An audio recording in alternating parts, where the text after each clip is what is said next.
So next we are pleased to welcome our first keynote speaker, Mr. Abdallah Jum'ah, the former president and CEO of Saudi Aramco and current co-chairman of the U.S. Saudi Business Council and chairman of the board of the Saudi Investment Bank. Abdallah Jum'ah is former president.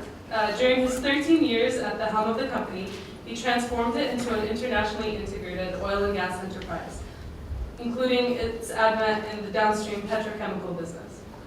He studied at the American University in Cairo, the American University of Beirut, and completed the Harvard Business School Management Development Program. Mr. Jum'ah served as a member of the Board of Trustees of AUC from 1998 to February 2013, and as Vice Chairman of the Board of Trustees of AUC, of International Advisory Board of the King Fahd University from 2007 to 2009. His worldwide business affiliations include former members of Halliburton Company Board, JP Morgan, Chase International Council, Schlumberger Business Consulting Advisory Board, the Reliance International Advisory Board, and the International Business Council of the World Economic Forum. Mr. Jum'ah is a board member of Zamal Industrial, Hassana Investment Company, Saudi Arabian Airlines, and a former member of the Supreme Economic Council's Advisory Committee and the Economic Cities Authority. He was appointed chairman of the board of the Saudi Investment Bank in February 2013 and co-chairman of the U.S. Saudi Arabian Business Council in March 2015. Mr. Jum'ah is known for his innovative approach to business and has strong interest in developing leaders. So we'd like to welcome to the stage Mr. Abdallah.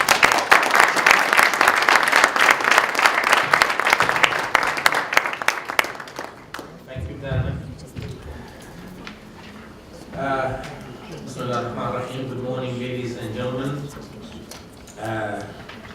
It is certainly an honor to be with you today, and it's always a pleasure to be back in Massachusetts. So it's gratifying to enjoy the sights and sounds of Cambridge and the surrounding area.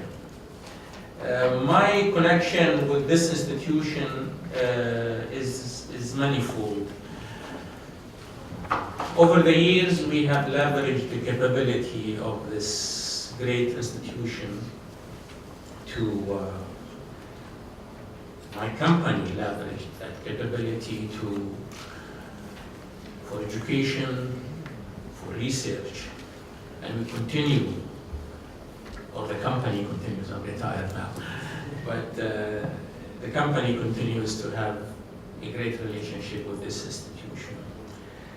The second is that I served for a couple of terms on the visiting committee of the Mechanical Engineering School of MIT, and I enjoyed that experience.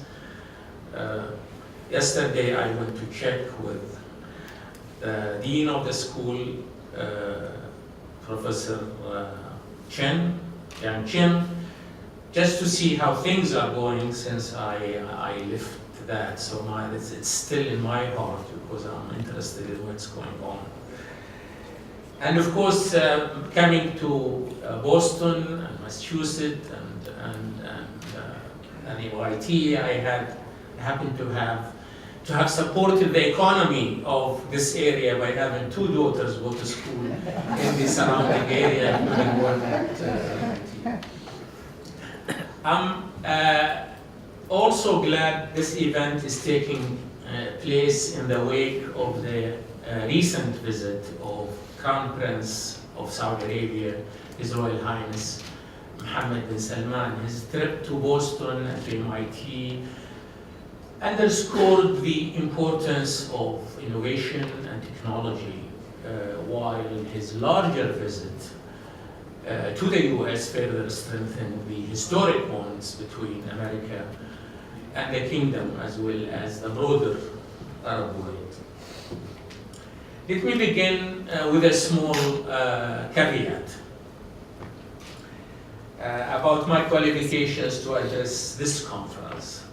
Although I studied political science, that is not really the sort of science being discussed today, but I had the honor of leading one of the foremost companies in one of the world's most technologically advanced and scientifically sophisticated industries, which heavily leveraged the fields of science, of research, of technology, and of engineering.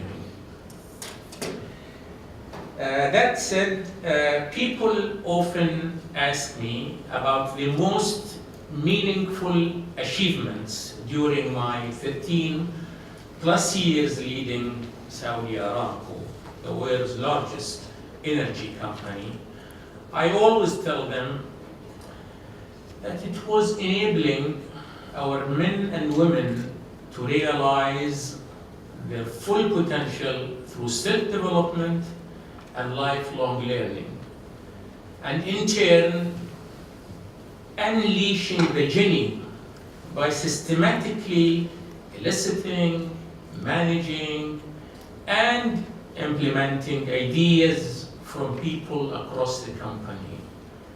As a result of those efforts, my able team and myself were able to turn Saudi Aramco into a true learning organization, augmenting its immense scope and scale with insights and innovations from our employees. In other words, it was no longer chiefly a matter of horsepower, but also brain power.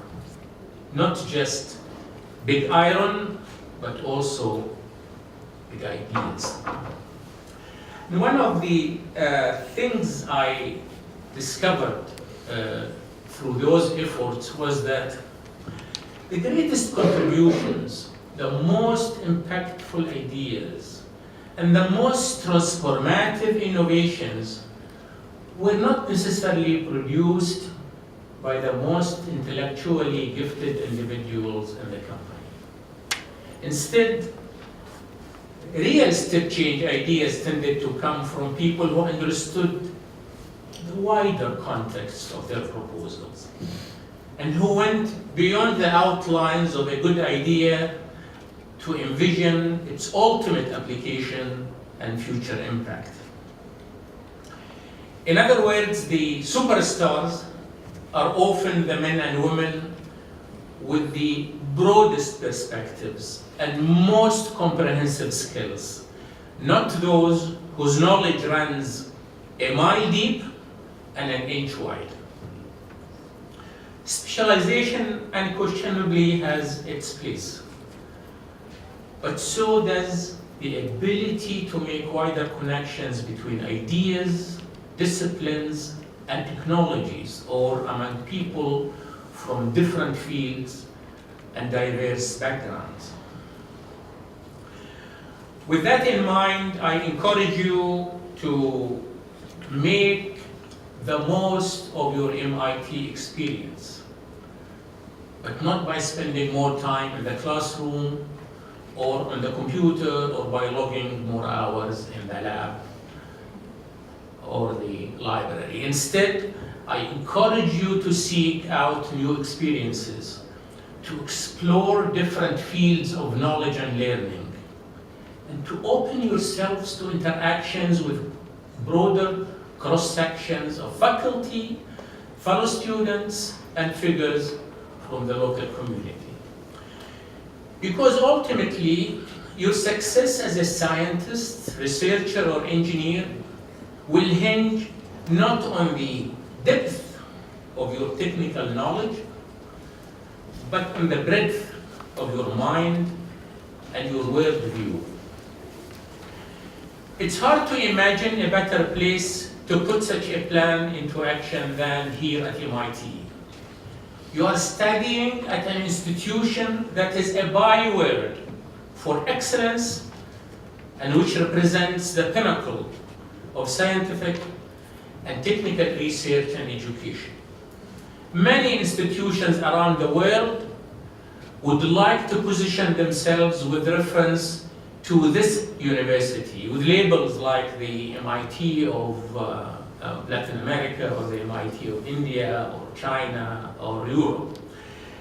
In many ways, This is the standard by which others measure themselves. And as the MIT of everywhere, this place attracts people like you, the best and brightest from around the globe. But as I said, I beg you to cast your net, cast your net well beyond the confines of this campus and its considerable offerings. As home to other world-class universities and some 350,000 college students, Boston itself is a global center of educational excellence and advanced research. As such, it plays host to wide-ranging conversations about the future of knowledge, learning, and intellectual endeavor.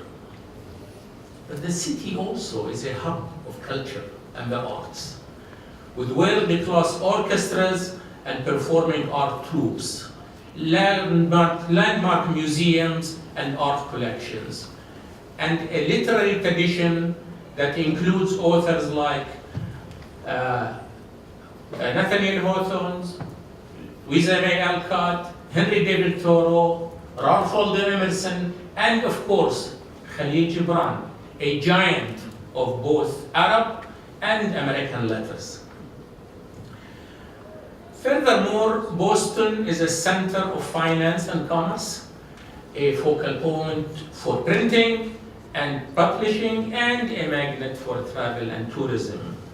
It's also an excitingly diverse city with numerous ethnic communities drawn from across the globe, including, of course, from throughout the Middle East.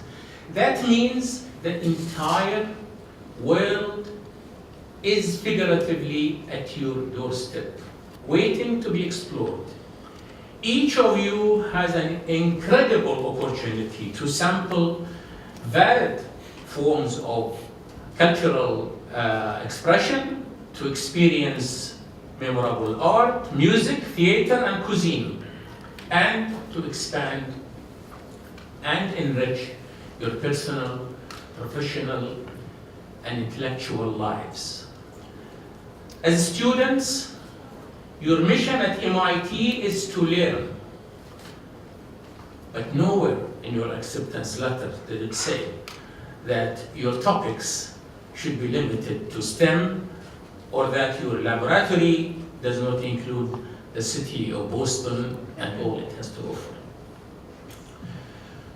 Of course, a key cornerstone of your MIT experience is learning how to learn.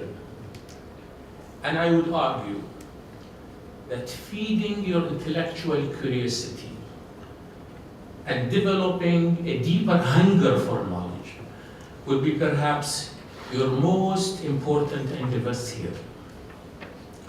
That's because a sizable proportion of the detailed material you are mastering will become obsolete, superseded by newer tools and technologies, and overtaken by deeper knowledge and insights, whether it is in biotech, robotics, chemical engineering, or quantum mechanics. What passed for the state of the art 10 years ago is now old news. And remember that you are preparing for a career that will last 4 or 5 decades, if not longer.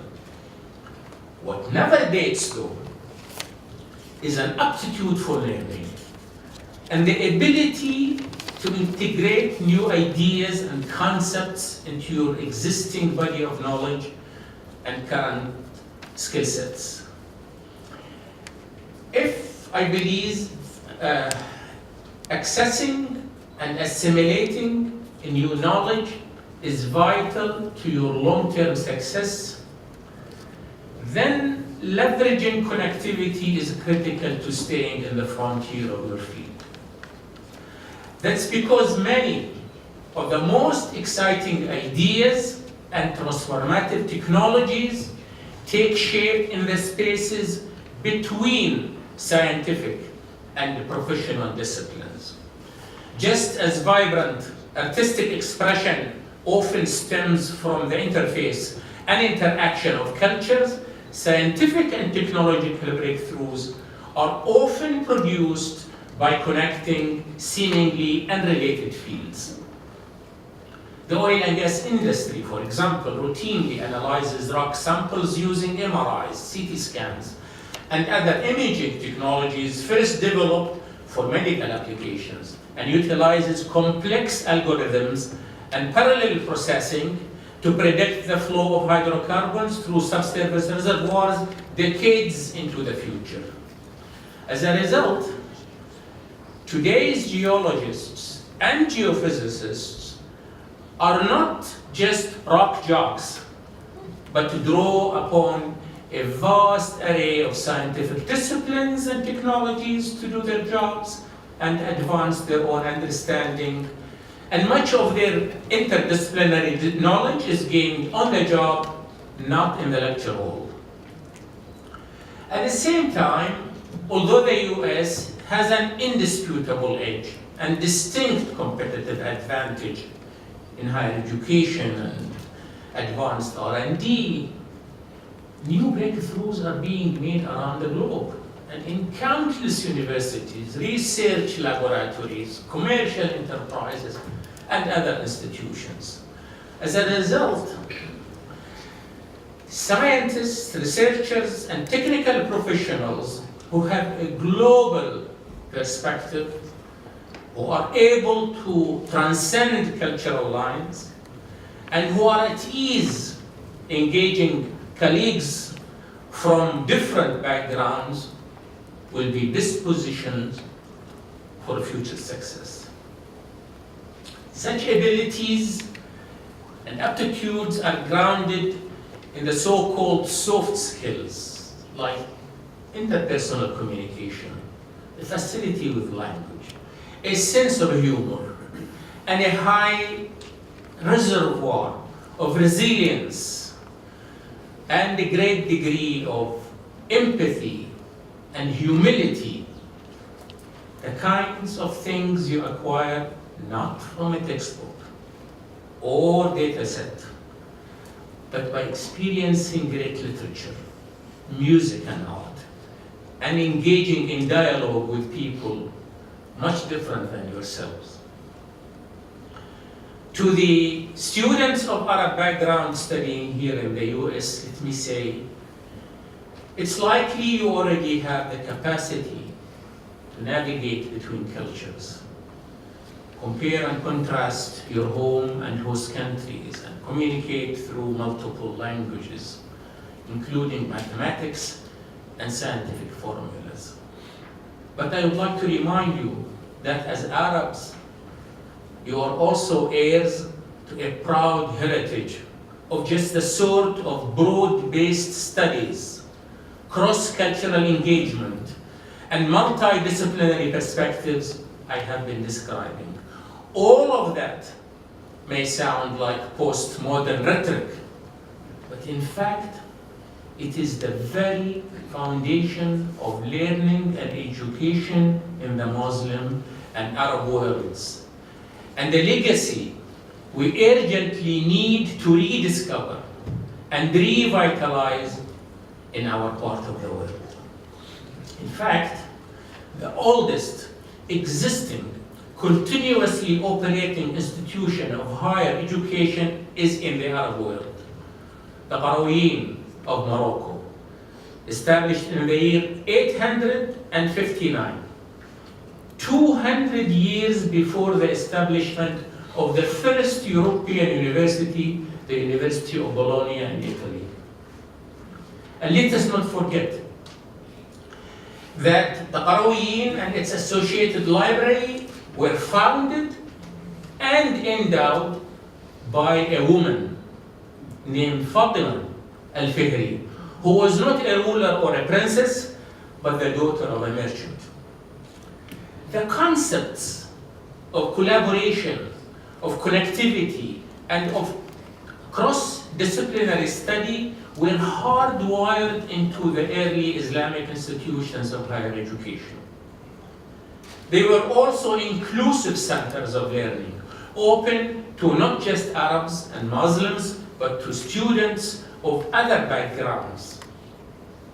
In fact, one of Judaism's most authoritative scholars, known by his Arabic name as Musa ibn Maymun or Maimonides in Jewish tradition, is said to have studied and taught at Qarawiyyin. Also, the first Catholic Pope of French origin, Sylvester II, also studied there. Pope Sylvester II was known as the scientist Pope, is credited with reintroducing the abacus and armillary sphere to Europe, and brought the decimal system using Arabic numerals to the continent. The ideal of connectivity and diversity of knowledge was also found within individual scholars, and the model Arab intellectual was well-versed in many disciplines.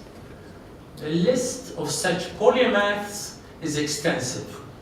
Ibn Rushd, a Averroes to Westerners, was a judge, a philosopher, and a physicist.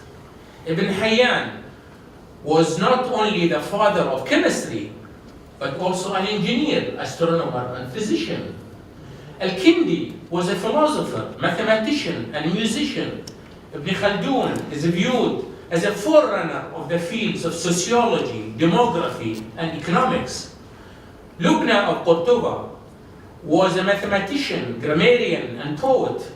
Ibn al-Haytham was a physicist, a mathematician, an astronomer, a pioneer in the field of optics, and one of the first to define the scientific method, while Maimonides was a rabbinic scholar, a philosopher, and in later years became the personal physician of Salahuddin. In fact, for centuries, the notion that an Arab educated man or woman could be learned in only one field was absurd. And the breadth of an intellectual's knowledge was every bit as important as its depth. In that, I believe there is indeed a lesson for contemporary students and scholars. Ladies and gentlemen, today I have focused on the paths and pursuits that will enable you to derive the greatest and most enduring value from your current educational endeavors, and to make the most of your MIT experience. Allow me then to close with one last request to be fulfilled sometimes in your future. That request is to pay forward your learning, insight, and knowledge by one day sharing your expertise and experiences with those who follow in your footsteps. Over time, you will find, as I have, that you are generally not in a position to repay your alma mater, the encouraging professor, the inspiring teacher or coach, the best boss, or the most switched-on senior collaborator you encounter on your development journey.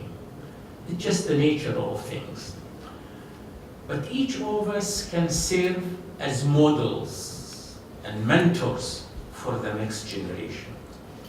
One day, you will be able to share your knowledge, impart your lessons, and extend a helping hand to someone just starting out on the same path you yourself are traveling. So I urge you to take advantage of those opportunities in appreciation of the men and women who have helped you reach this point in your lives, and those who will generously share their valuable advice and precious time with you in the future. And from personal experience, I guarantee you that few roles in life are as satisfying or encouraging as that of mentor, teacher, or advocate.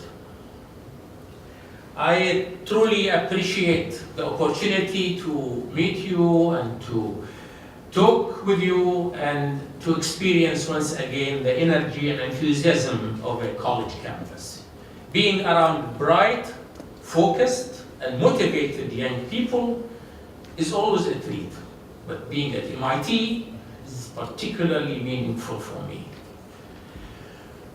When my daughter first arrived here to begin her studies back in 2007, yes, I believe it's the end of 2007, it was a bittersweet experience. There was a touch of anxiety as she moved into the next chapter of her life, the inevitable dash of paternal worry. But primary satisfaction in what she had already accomplished, and excitement over what was still ahead. Noticing my anxiety, she went to the coop and bought me a gift, which I cherished and wore proudly the 2 weeks my family and I were sitting here at this institution. Yasmin, that is her name, finished her undergrad here, and she just finished her doctorate in chemical engineering at Imperial College in London. I still have her gift, which I proudly wore then and would wear proudly today.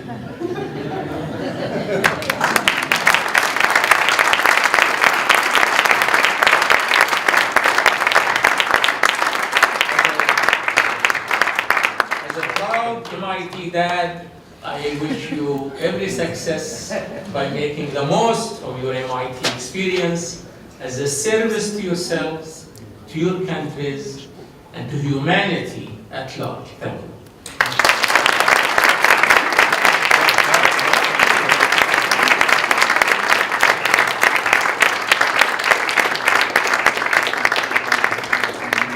Thank you, Mr.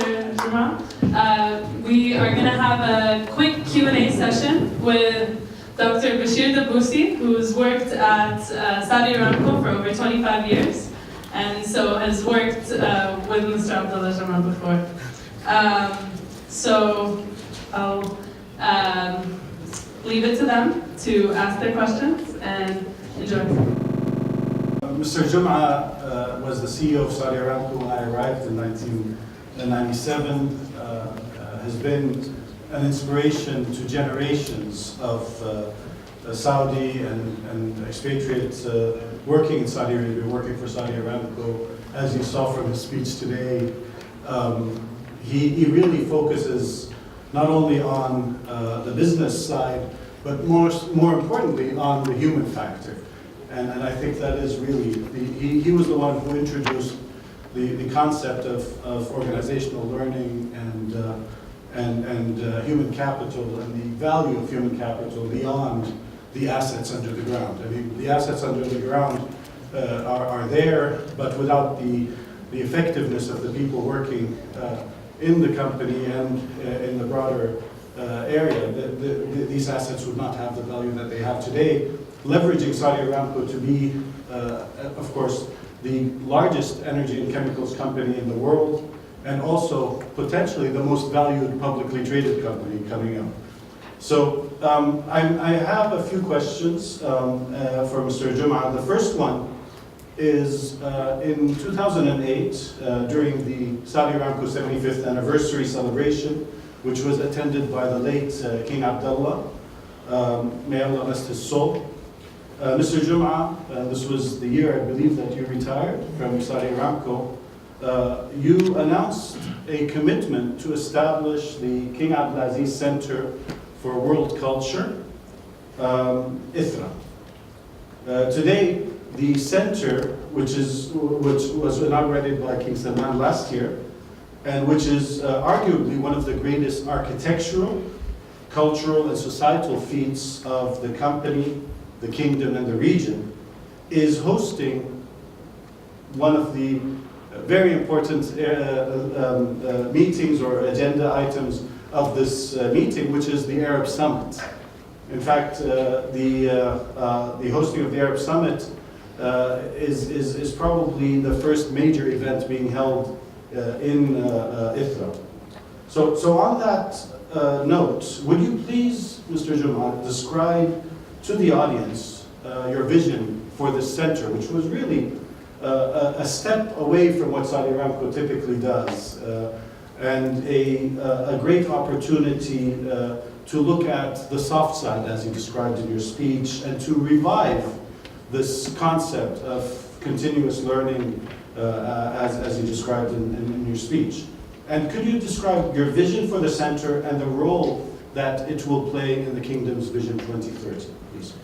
Of course, there's a long history because the center, and I was thinking about it with my team, we had also problems in society. We had a culture that was what I would call a culture of death, but we wanted to have a culture of life. We wanted also to give the country a contribution. After 75 years of business, we want to give something to society. Basically, actually it started with my wish to make a huge library in the area, because I'm an avid reader. And I always say, God, you know, if people would know how much they are missing by not reading. And we wanted to have a huge library, a world library. Then when the time came closer to celebrating our 75th year, we said, why don't we do it as a cultural center? Which is true. We said, if one day we can bring a London theater group to come, we have a theater. We have a huge cinema. We had a huge art gallery. We wanted to really work on the side, on the what I call the soft side, and we wanted to have. We had a huge also area to teach children, you know, to take them young and bring them into the company. And then when they come, they are prepared to really hit the ground running when they become employees and so on. So it's I'm very humbled that the first large event is the Arab Summit Conference of Arab leaders, and it's just gratifying. What we wanted to do is give back to society after 75 years something meaningful. It's a great architectural feat, but the subject matter that has been developed, the teams in the company that have developed, is going to transform the face of the company and the face of Saudi Arabia. Thank you. Couple more questions. The first one is, you've always been, of course, a custodian of education and learning. Of course, you've been on the board of directors of American University of Cairo. You've been on the advisory board, or vice chairman of the advisory board for King Fahd University, Petroleum and Minerals. You've been in the board, advisory board of CAPSARC, the King Abdallah Petroleum Studies and Research Center. And you also led the conceptualization and early stages of building King Abdallah University of Science and Technology, arguably the fastest growing research powerhouse in the world today. What is your outlook, as you described our history, what is your outlook for education in the Arab world, and what do you think is needed to catch up with leading institutions in the East and West? What we need is the young men and women who are here. These are going to be the change agents. And I am optimistic. I'm very optimistic. I think our problem in the Arab world is that we did not put education as the heart of the problem and the solution. You know, we always looked at the economy as the economy on one side. Education is just something that people do. They open schools, so we open schools and so on. But it's not integrated with the whole idea of development. And I think now there is a realization, at least I can speak about Saudi Arabia. In Saudi Arabia, it's going to be a very difficult fight to really bring education to be the center of events. This is where things will start. But it's going to happen. because now there is a focus and there is a leadership. You know, in everything you need political will and you need the leadership to do that. I am very optimistic, but again, at the end of the day, it will hinge on the men and women who are now in the institutions around the world to come and they themselves become the change agents. I'm being flagged to stop, but I have one more question. So if I please excuse the organizers. There was a recent survey of MIT students, graduates, that indicated about 20% of them either end up working in a startup or starting up their own companies. So statistically, within the student attendees here today, 1/5 of them will become soon CEOs. So as the CEO, former CEO of probably the largest company in the world in terms of revenue and profit, of course, what additional advice beyond what you shared with us today can you give them from your rich experience in this field? You know, I'm the first non-engineer to run the largest maybe engineering or scientific company in the world. And many people thought that that was the wrong decision, that I never had experience in the upstream or the downstream. But you know what I did is I surrounded myself with people who are much, much smarter than myself. Yeah.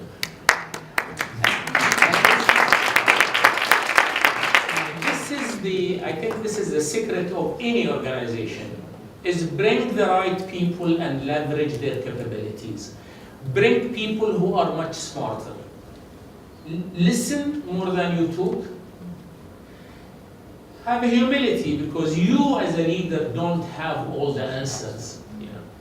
And find the answers. The answers may be way in the company. And when we had an innovation campaign in Saudi Aramco in 2002, we had ideas coming from way down in the field that really changed our bottom line. I think we counted that in the first 2 years we had like more than $500 million addition to our bottom line just because of the ideas. So if we as leaders are not just looking at selves as gods, but I think if we look at selves as servants of the organization, in Arabic you say Sayyid al-Qawm Khadimhum, is the real leader of the group, is their servant. You know, he should be their servant. And I believe put the right team, bring talent. Don't be scared of intelligent people around you to displace you or so. Leverage their capabilities, work with them, and again, listen and listen and listen. And I think that is, if there is one piece of advice, is this to